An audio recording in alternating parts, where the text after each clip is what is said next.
How do you measure the environmental impacts of building materials? And how do you present that information in such a way that building owners and designers can make the best possible, greenest choices of materials for their construction projects? These were the challenges faced by the authors of the Green Guide to Specification at Oxford Brookes University back in the 1990s. The environmental impact of building materials is measured using life cycle assessment, or LCA. This measures the environmental impacts of the manufacture, use and disposal of the material from cradle to grave. LCA includes the resource, energy and waste impacts from the extraction of the material, its manufacturing and transport to site, its usage impacts, including assembly, maintenance and repair once the product becomes part of the building, and finally, the end-of-life impacts of demolition and waste management.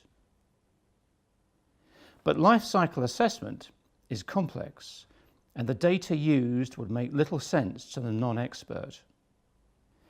The challenge then was how to present this information in such a way that it was easy for students and practitioners to use. Prior to the publication of the Green Guide in 1996, there was no reliable method to compare the environmental impacts of construction materials.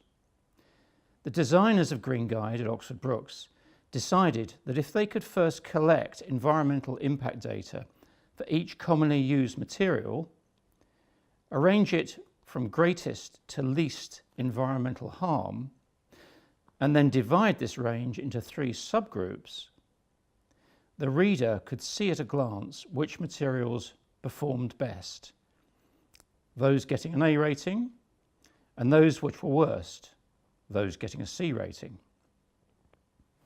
This simple, innovative idea meant that architects and specifiers could not only see the performance of a material, but could also compare many different specifications in order to make the best environmental choice. This A to C scale was later expanded to A+ to E to improve accuracy. Using the Green Guide is easy and quick, but also provides important information which can sometimes contain surprises. For example, when considering which material to use for a wall or fence in a landscape design project, one can see from the guide that whereas a brick wall scores an E rating and a steel fence scores a C, a timber fence scores an A+ rating and so is the best environmental choice.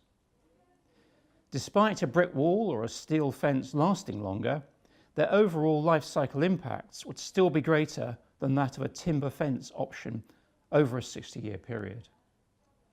The current 4th edition of Green Guide provides over 1,200 materials and component combinations for walls, floors, windows, roofs, insulation and landscaping for the most commonly used building products in the building industry. The guide compares some 19,000 individual results against 16 different environmental parameters, including embodied energy, water and resources use, waste created and recycling, ozone depletion, acidification and toxicity.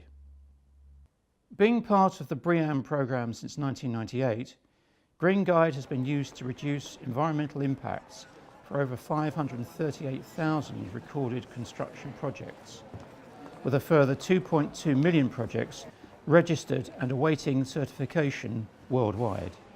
Here we are in John Henry Brookes, our new building, lecture theatre over there, library behind me, and it's very important for the architects, the designers of this building, to choose Green Guide A-rated materials for this very important, very large project. It's 25,000 square metres, so there are a number of really important decisions to be taken here. We've got 3 very interesting examples of use of construction materials here. Over here we have linoleum, which is a predominantly natural material, very good maintenance and replacement characteristics. So the environmental impact during its life cycle is much lower than perhaps some of the alternatives that they could have chosen. Timber's always a good choice. It's a natural material, doesn't require a great deal of industrial processing. Another A-rated flooring material. And then over here, this is a predominantly natural, low-impact carpet finish that the architects chose for the library area and for the offices in this part of the building.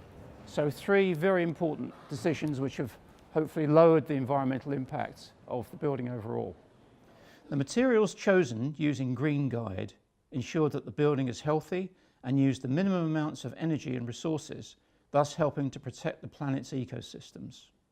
The challenge now for the team at Oxford Brookes University is to continue to collect up-to-date environmental impact data so that we can produce future editions of the Green Guide specification.